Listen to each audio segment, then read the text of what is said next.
Bible les dans Matthieu chapitre 3, le verset 2. On dit répentez-vous car le royaume des cieux est proche. Mais talama comme eux kana na c'est le monde. Non seulement Kinshasa, partout dans le monde. Ils ont makam eux salama. Ils ont approuvé également que ce sont des signes qui annoncent le temps de la fin. Mais les chrétiens ne sont pas limité. Ils sont limités Nzambé na mbongo. Ils sont limités Nzambé na kobala. Ils sont limités Nzambé. Mais tala bisi kaba que nous fêtons l'anniversaire. Pour Alexa 30 minutes de présence en Nzambé. C'est un sérieux problème. Il y a une famille, tu peux confesser, maman na bango azomi tolu abana nyonso atumba ngati on a poussière tia on a kata bouteille. Donc bana taba propulser nini. Il faut ka basonga. On a Christ azobinga ba disciple azui sabango o azadine ya otika biloko nyonso te pour la nanga ayati. Et pour la nanga chacun doit porter sa propre croix. Muto mena muto kulusa zate okomema ya yomoko. Et ce qu'on me met maintenant, vos œuvres, comme dit Apocalypse chapitre 22, Abi, oya salamalamu, akobako salamalamu. Oya salamabe, akobako salamabe. Oya s'essuyer, à s'essuyer encore davantage. Ma, je viens avec ma rétribution. Et vos œuvres, il en a bino. Bonjour, bonsoir, ça dépend l'air peu Kobeto Libakumala, Mouya Kolanda émission d'Abisso 100% vérité. Et ça a un blessé avant Nabino Gloria Nambuku Okremadi, la fille en couleur. Dingebuka Bomesana toujours Kobenga Bisso GM Tiriba Misa Nabino. Les lots qui t'es qui Nabino Moko, Yaba prophète, ou Salam Salanae, Kitoko. Nakoko Banda émission n'a boité, 100% n'a pas sa mbote n'a pas yangai. N'a pas simbote n'a na PDG qui les stars motema ya mama jetu. N'a pas simbote n'a na mannequin boui, Regen Kabongo. Na pesi mbote na ngana jika bato bo sala ke Gloria Nambuku la fille en couleur azalaka et dès qu'on a Gloria Nambuku la fille en couleur na message toujours ko ba bo s'abonner massivement na GM TV, aimer, commenter, partager en tout cas et sala biso bien dès ka bo message ka ko ba GM ba msana bino toza awana moko ya basana nzambe wa sala musana kitoko. Bonjour prophète. Bonjour maman Mboko. Moi je vous appelle Mboko. Que le bon Dieu vous bénisse également à Pambolaba, des cognons sur la GM Télévision, partout dans les 4 coins du monde, puisque je pense que c'est ma première fois faite d'annexer au sein de la chaîne, mais je pense que ce n'est pas la dernière fois. J'en profite également de dire un grand merci à celui qu'on appelle HK Pro, derrière la caméra, Sampalola, à Pambola. On va pas dire un grand merci à Nzambé pour la permettre de l'issue, toujours quand même temps et souffle de vie. Laisse-moi te dire la vérité, Nathan auto-traversé. Il y a tellement de réalités spirituelles, il y a tellement de choses, il y a tellement à boire et à manger. Mais ce qui m'étonne est que la plupart des chrétiens sont en train de vivre dans la confusion. Parce que le temps auto-traversé, c'est le temps du soir. Le temps du soir qui nous ramène également au temps de la fin. Il faut battre ma précaution. Au bon ami, est-ce que ce bon ami, aux oppositions, si Christ revient aujourd'hui, tu seras où? Bible les dans Matthieu chapitre 3, le verset 2. On dit répentez-vous car le royaume des cieux est proche. Mais talama comme eux kana na c'est la moi. Non seulement Kinshasa, partout dans le monde, ils ont makam eux salama. Ils ont approuvé également que ce sont des signes qui annoncent le temps de la fin. Mais aujourd'hui, même qui sont de bergers, quand est-ce que brebis font la maille, quand est-ce que brebis font lia. Mais bazo ba brebis bazo ramener bango na ba eau amère. Bazo no bango na ba carrément. Comme dit Matthieu chapitre 10 verset 6, les zoloba aller vers les brebis qui sont perdus d'Israël. Or, la mission au Christ a tiré le biseau avant Okende. Avant Atina Molimo dans Matthieu chapitre 28, le verset 19 au 23e verset, on dit allez et faites toutes les nations mes disciples. Allez en baptisant au nom du Père et du Fils et du Saint-Esprit. Parce que nous avons une question. Pourquoi ma bé est comme la Kabatou? Pourquoi les chrétiens sont en train de s'ignorer? Comme dit Osée chapitre 4 verset 6, que mon peuple périt afin de manquer de connaissances. Connaissance au bateau, bazo zanga. Eza connaissance la parole de Dieu. Ba chrétien ba lingi prophétie. Ba sakola pour naï à voyager, à obéter le maboko. basakola pona ya kobala, basakola pona ya soma mutuka, basakola, tout ce qui est de la positivité, il y a tout fait normal. Vous faites très attention. Les diables aussi c'est malin. Les diables aussi ayant ma vie à battre, à représenter au mambo aux hommes mais c'est temporel. Mais avec Dieu, Dieu donne des choses qui sont perpétuelles. Oh écoute, là, n'a pas témoignage pour dire quoi? Là où ils sont en train de souffrir, il y a des gens qui sont malades, il y a des gens qui ont des problèmes spirituels, ils ont des mari, ma femme de nuit, ils ont des santé dérangée, ils ont aussi la maquilla, ils ont des dépression mentale en fait. Mais ce qui est important, il y a un seul homme, celui qui a passé à la mort, à la croix, à la résurrection, celui qu'on appelle Jésus-Christ de Nazareth. Il est capable de changer la vie d'une personne. Il est capable de ramener à une nouvelle saison. Il est capable de commencer avec vous un nouveau départ. Pourquoi? Parce que quand tu cherches l'éternel pendant qu'il se trouve, comme dit Ésaïe chapitre 55, verset 5 au 6 verset, tu cherches l'éternel pendant qu'il se trouve. Invoque lui tandis qu'il est prêt. Mais les chrétiens ont limité Nzambe na mbongo, ils ont limité Nzambe na kobala, ils ont limité Nzambe. Mais t'as la visite qui nous fêter l'anniversaire. Pour aller à 30 minutes de présence en Nzambe, c'est un sérieux problème. Mais nous avons un souci dans mon thème. Pourquoi souhaiter juste anniversaire à Pamba? Souci dans mon thème. Et plus pire encore avec les influenceurs et influenceuses. Moutou, et comme un cadeau va payer ça à tout le monde. Il y a proposé cadeau pour son belaï. Okinoki. Dès que son mélange, est-ce que cadeau? Et comment on impose bateau? Dans l'année que je vais changer, ma jeune frère.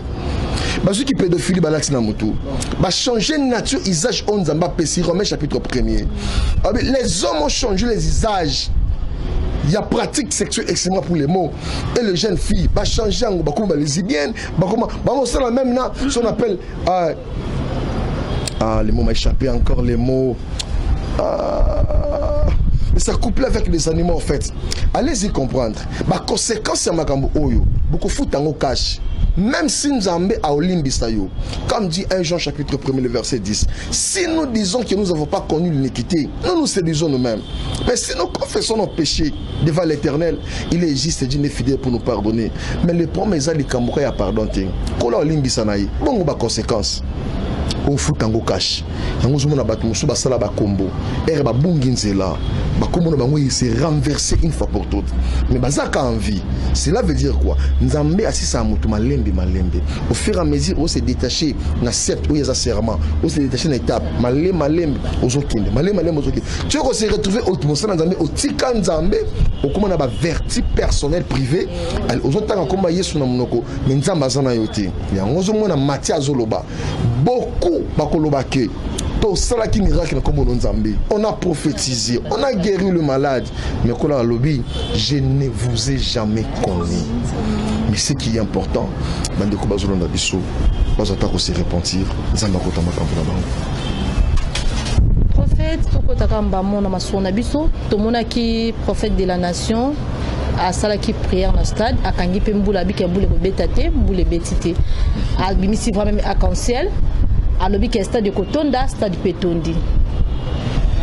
Merci beaucoup, Nzambe Azalokomo. Ce qui est important, c'est que Moni Eli le prophète. Bible Zolobake, Eli a Kangamboula en Israël pendant 2 ans et 6 mois. Vous les obétatez. Mais au cas où vous savez ce qui est moutou, à vous la journée moko. Et comme vous savez parce que Nzambe a une multitude de coopérer basin pe miracle. Mais diable aussi. Azana makoki ya okangamvula pe ya obetsa mvula. Soko tangi makomi Bible zoloba na Matthieu chapitre 24 verset 23-24 verset. Ils verront au milieu de vous des faux docteurs, des faux prophètes, des faux Christ même. Il y a une séduction, il y a un prodige, un miracle. La Bible dit, je me suis posé la question. On reconnaît un bon arbre par leurs fruits. Mais si on est là,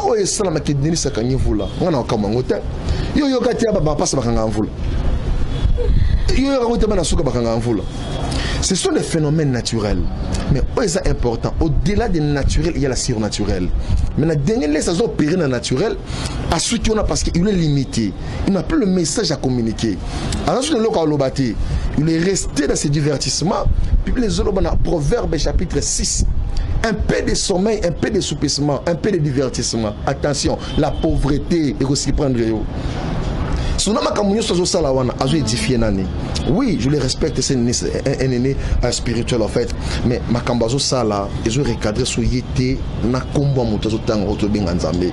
C'est-à-dire, parce que la plupart des chrétiens sont égarés parce que c'est là sentiment personnel. Au moins, âme à Moutou, âme va Nakata Makila, Nakata âme est un sentiment nyoso. Or, au-delà de l'âme, il y a l'esprit. Et esprit on est dans le corps on les apporte à esprit mais na kotika jamais esprit en colo et ça la manifester na katia chair. Oui, la chair est faible, mais je ne peux jamais laisser conduire l'esprit de Dieu dans un corps qui n'est pas sain.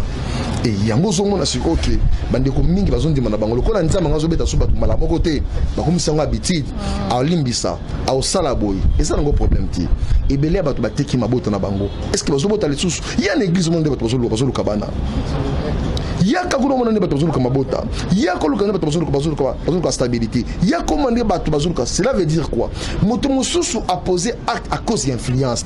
Elle a entendu parler de son ami quelque chose oh azo maîtriser té mais ben influencé à cause du langage. Il y a un proverbe chapitre 18 verset 21. La vie et la mort sont au pouvoir de la langue. Quiconque aimera mangera les fruits. Allez-y comprendre. Mettons la question. Est-ce que dans la famille, ma famille, ma famille, mais chacun a sa promesse. Comme ma famille, mon a projet naï. Comme ma famille, mon famille. Mais quand tu reçois Jésus, quand tu reçois Christ, tu es devenu une nouvelle créature. Même le sang biologique doit partir. Parce que le sang par lequel que Dieu a racheté sur la croix, il a aspergé en fait sur la croix pour racheter la vie d'une personne. Vie oye à personne à quoi il a crié à une voix forte. Venez à moi, vous tous qui êtes fatigués, chargés. Et moi, l'Éternel, je vais vous donner votre repos. Non, mais tout la question. Talana qui ça, n'est mon pépé yaka. Et il y a qui n'a moment où ah, bah, bah, c'est nyos. Il faut pas la singa loketo. Non, non, il faut que moudou pas à taille, il faut la singa loketo. Mais qu'est-ce que c'est des énoncés? Nzambe moutana secret au kela moutou. Nzambe ana secret au kela moutou. Après si nous singa loketo te. Mais yo moutou sa créature yé, aujourd'hui singa loketo olati. Allez-y comprendre dans toutes les familles. Au mona mona ochobo tamaka sikoyo. Ba ju singa bakanga na loketo, pas plus taille. Na bana mibali. Nous avons une malédiction, la pédophilie, la malédiction, il y a des lesbianisme, j'ai tellement makasi. Moi, je suis au botama, je suis au botama. Et puis, tu bien. Moi, Bangala. Tu es dans le lobby. C'est-à-dire, il s'agit d'esprit dès la naissance d'une personne. Dès la Bible, Ézéchiel chapitre 16. Alors, kende koyebi sa peuple Israël. La kisa bango abomination na bango. Les jours de ta naissance, ni nango le kanaki. Parce que belozo on a awa jour ko botama na bango. Kanenge mwasi aboti. Placenta ebimi, makile bimi cordon médical bakati. Batiango wapi. Il y a une famille ba tu ko confesser ba yakile. Maman na bango zo mitoli abana nyonso atumba ngwa tia na poussière tia na kacha bouté. Donc bana taba propulser nenge nini. Il faut ka basonga. Mais nous devons vivre en conscience. Vie spirituelle, on a évité. Mais alors, tout le pasteur, papa, fiancé, on a état d'amener les années. Il y a un mot qu'on a état d'amener éviter. Si vous vivez dans l'ignorance, il y a un mot pourquoi. Avant d'y aller, de traverser l'autre bord, tu vas commencer d'abord par soi-même. Parce que quand tu as un katana yomoko. Yozo le conseil la choix, mais ozo conseil la choix te. Yomoko ozo vivre dans le la marié. Oye obexida comme maman et son a été quand porte. Quelle est cette éducation? Nous sommes dépourvus dans le sens de Salama B, les parents comme irresponsables. Or, les parents ne sont pas des irresponsables. Les parents sont d'abord responsables. Mais la condition des modes de vie par rapport à l'actualité. Donc, ils ont tellement copié par les influenceurs, les influenceuses. Et ça dit que moi, dans 16 ans, allez, il a fait la touche. C'est grave.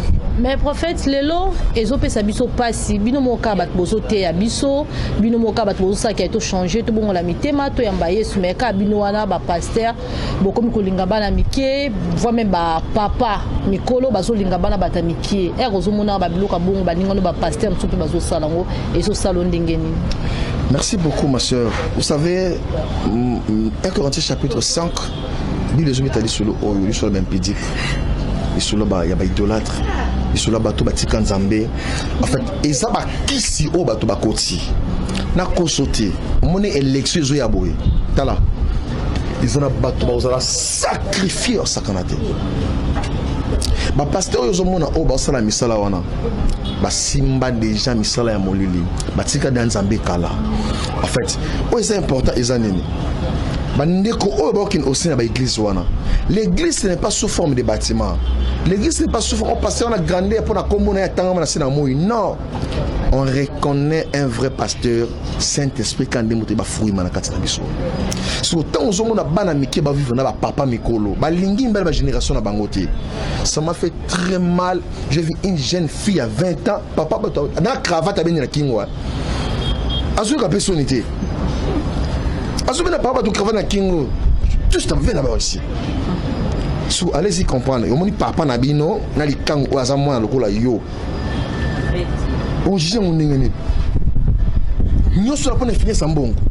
il y a des gens qui souffrent en privé, mais au milieu des gens font semblant comme s'ils vivent dans la piété. Attention, ils vivent dans l'amertume de l'âme. Mais exactement, na maman misusu pas zumwana muke apesi ebe papa mwa mukolo ndeti za na fimo nga mona yebi koko na ye azwa ya pesi pa mutu mwa mbongo azaka fia génération. Le biboy. Tant mon diable ça na vie abatwa. Diable ko le kiso temps. Ayebi ko na promesse na ba chance. Oza na promesse na yo. Mais à côté de la yo batu o ba ko le kiso ka temps.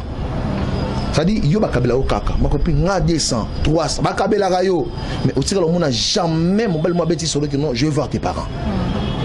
Bosu ba na ba divers na ba coin bosu passe bo kendi après esili wana. Alors ozo mona audacité à jeune fille, azo benga femme mariée, azo se que no tika mbali na ngai. La sorcellerie.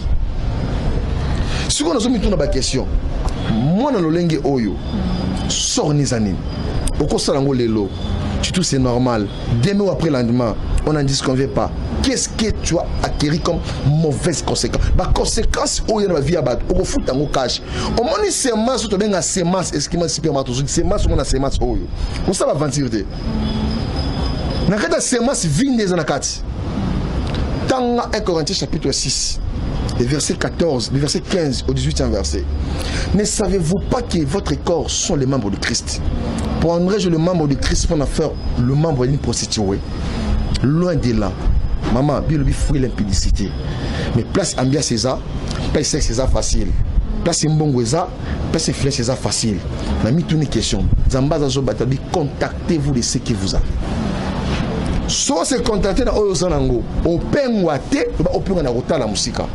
Mais à poser acte, faites très attention. Bande comme mingi de yama tu le kana awa, ba tindi ba jeune fille na ba agence. O ba ça ba partout, ko stangana 4 bana ba sema limoko. Ba zo ba semence ya bato, ba te kango.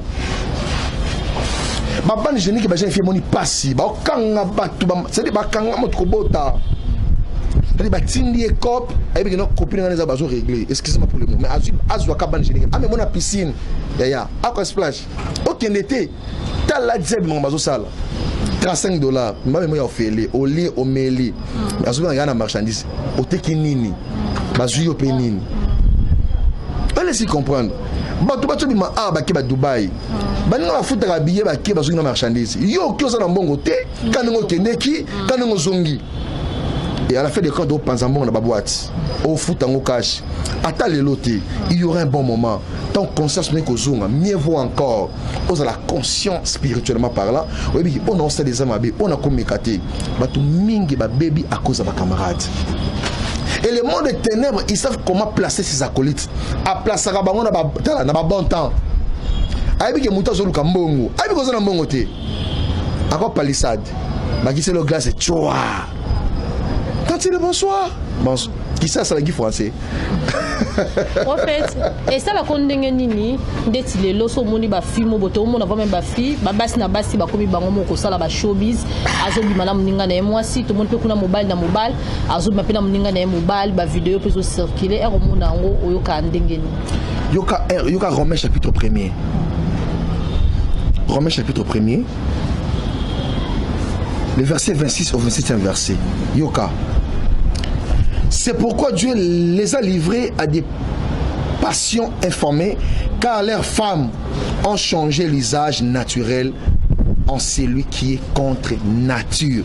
Et de même les hommes abandonnant les âges naturels de la femme, se sont enflammés dans leurs désirs, les uns pour les autres, commettant homme avec homme et des choses infamées et recevant en eux même salaire que méritait leur égarement.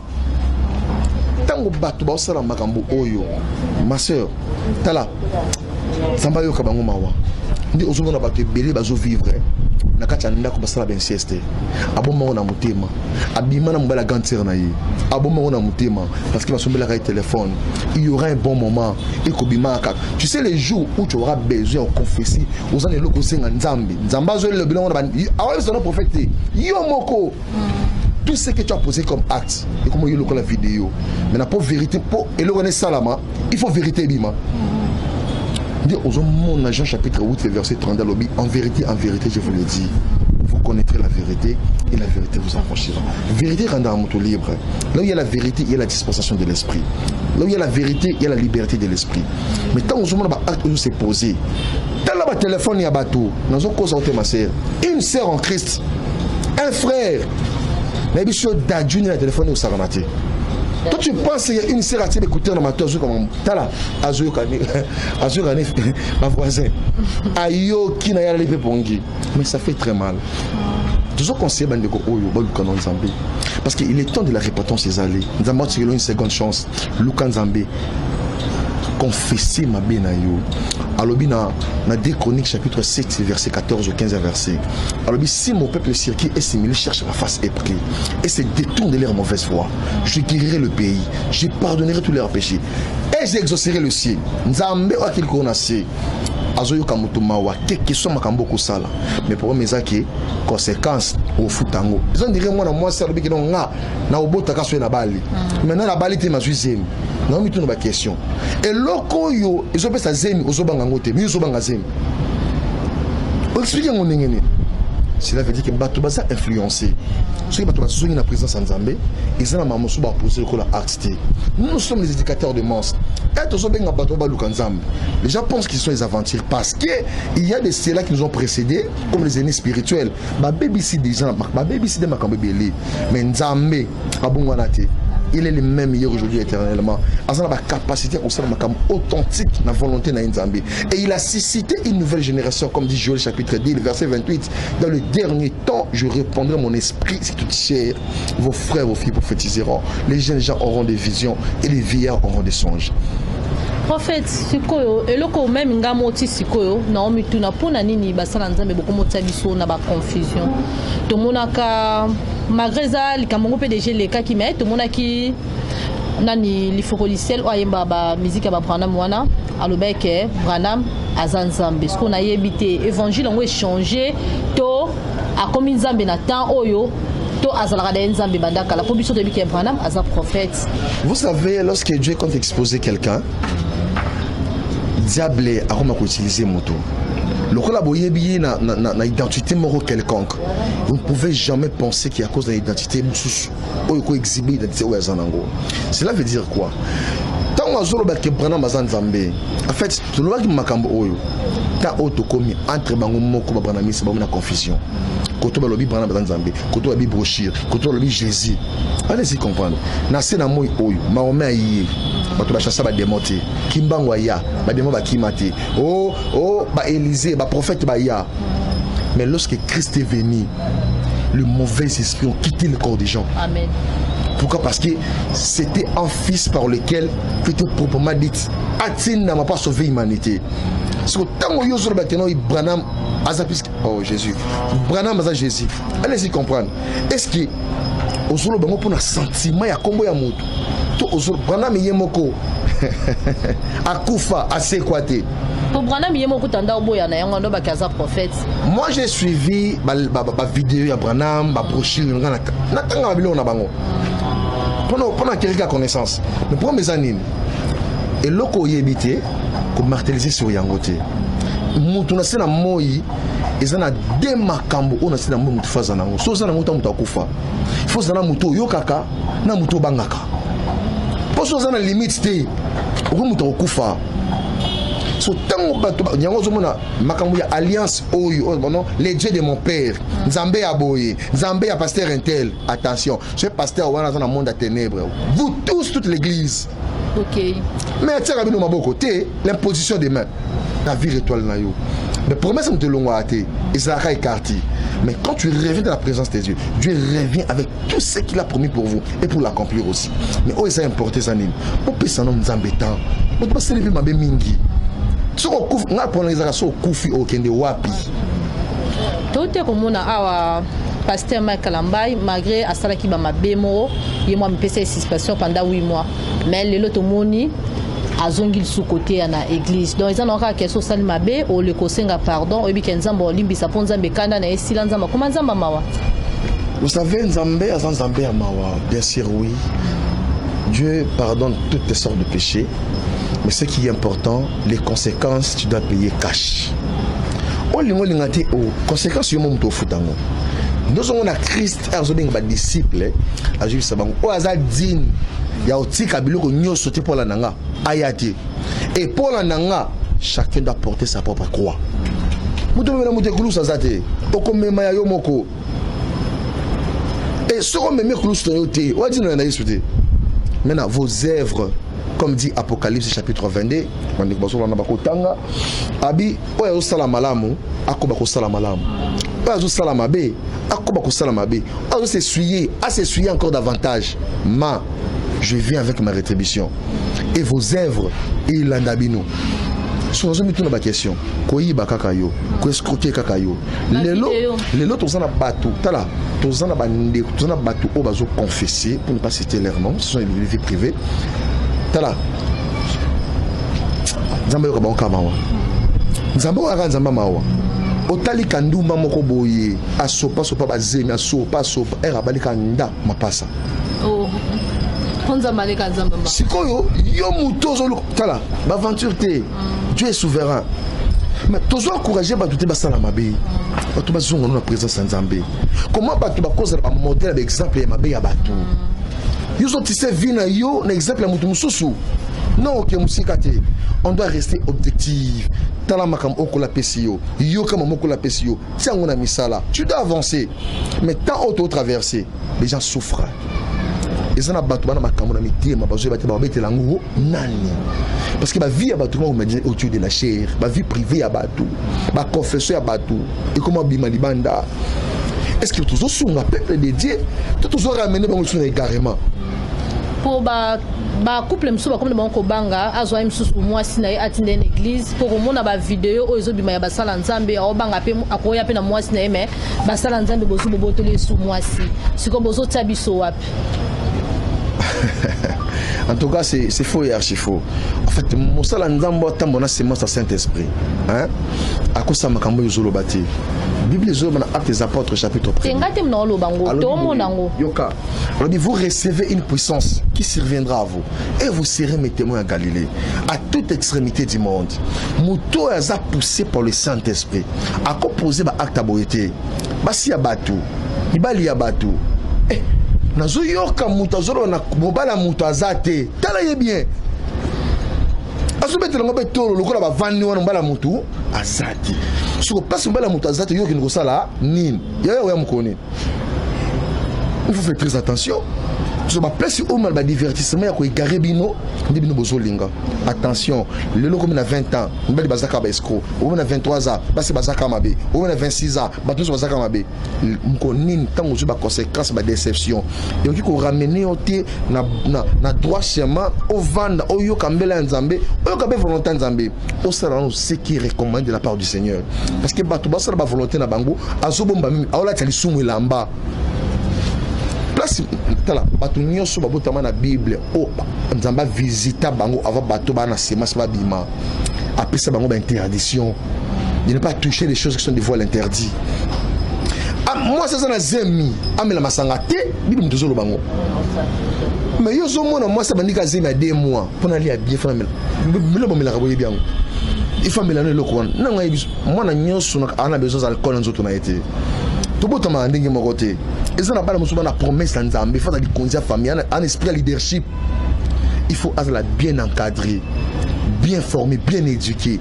Na éducation comme sous na évité. Impolitesse c'est ça fouille à sorcellerie. Comment vous devez répondre à mon colo le col à mon ingana yé? Allez-y comprendre. Est-ce que ça esprit à mon tout cas, ils ont animé dans mauvais esprit? Quand on a fait la moi autre dans l'esprit balé. Soit ils ont embêté, c'est osé à Satan.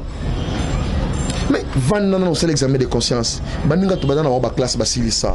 Monsieur babala ba misala, ba avancer. Mais quand tu fais la rétrospective de ta propre vie, et le réseau marché zaté. Luka non nzambe bien. Peut-être ça ngo yoté, ils ont esprit à loi à famille, nezo peki ça yo avancer. Mais ils ont mutu moko ba benga Yesu Masia, alors bien Colossiens chapitre 2 verset 14 au 15e verset. Il a signé l'acte dont les ordonnances nous condamnaient parfois sur la croix. Et les a livrés comme un spectacle en public devant les principautés. Et l'homme mort, ça se passe, ils ont les sous-soutés. Alors il nous a donné le pouvoir de marcher sur les scorpions, de déplacer les montagnes et rien pourra nous nourrir, c'est toute puissance de l'ennemi. Ceux qui ont venu ça m'a commis en Zambé, ma soeur, mon gona ne omone satana, aïe botanga m'a commis. Mais il y a un problème, Moko.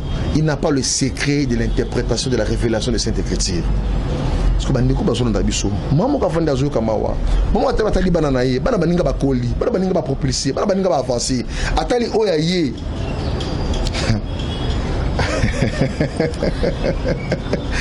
atali banana ye azo bata bandela wapi man nzambe asana mamunata na ye so luki na bozindo comme dit Ésaïe chapitre 55 le verset 5 ou 6 verset cherchez l'Éternel pendant qu'il se trouve bato lukana nzambe. Je pense que mon numéro est affiché sur la barre d'écran bandeko oyo baza peut-être na besoin ba directive ba rejoindre biso ma programme ba retraite ba prière tout ça nango ba contacter biso na plus de 143 82 21 78 177 ba benga ba koyambanga moko. Vous savez il y a des gens qui souffrent ceux qui musakoli to musala nzambe moko betsa ko libako. Ce n'est pas bango nyonso betsa libako.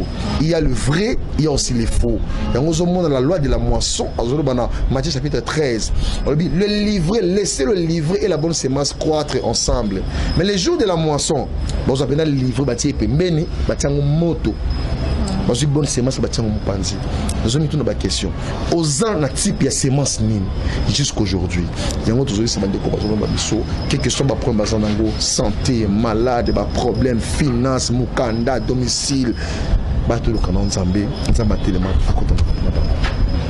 tout cas, prophète, nous avons vraiment une émission ya mukolo ya lelo na éviter mot de la fin na bande konyo so bon en fait le mot de la fin est que bande ko musa kundi mana bangote va persévérer toujours dans il y a foi parce que la foi n'est pas statique en fait, la foi est dynamique. Devant les obstacles la foi bouge. Mutu nyonso devant likambo kundi mané eningisa maka. Eli abele la moto et critique devant les prophètes de Baal. Maintenant quand on a Jézabel, Eli Akimi. Cela veut dire quoi? Il faut avoir les secrets de retourner dans la source, de puiser encore une fois de plus la force, la révélation, les directives pour savoir comment lutter contre les risques des diables. Des Bibles Zoloba. Revêtez-vous de toute armure de Dieu vivant pour savoir comment lutter contre les risques des diables. Tout le monde nous Zambé. C'est important, tout le monde nous Zambé. Tout ça, il y a 2 mois, 1 mois d'âme pour achever l'année 2022. Tout accéder l'année 2023. Zamba est capable. Attends la tierce de minutes, la tierce de secondes. Il est capable d'opérer quelque chose dans votre vie. Au témoignage de mon Zambé. Quand tu la T janvier à celle de Sous, février à celle de Sous, mars, avril, mai, juin, à utiliser votre Sous, Aza capable. Zamba localisé au Penano. Année comme une souka. Est-ce que Nzambo yo a localisé la vie à Batou? À quoi localiser vie na yote? Tout le monde a jeune fille, stable dans la vie, na jeune frère. Tout le monde a jeune stable dans la vie, na bango. Est-ce que diable est comme dans la bateau? Jamais diable pas la moto. On est là pour sauver té. Amen. Mais lorsque Dieu te bénit, il tient compte de la mission, de l'évangélisation, de l'accomplissement de la promesse, afin que le témoignage soit accompli. Merci beaucoup. En tout cas, comme nous avons une émission 100% vérité, nous avons toujours na GMTV, vérité toujours. Nous avons par ailleurs, nous avons na GMTV. Nous avons na HK Pro, qui derrière la caméra, nous avons na balandi nyonso ya GMTV, nous avons toujours kolandanga Gloriana Mbuku la fille en couleur. Nous avons Junior Kambo, réalisateur patron ya Boye Baziwa. Donc, la prochaine numéro.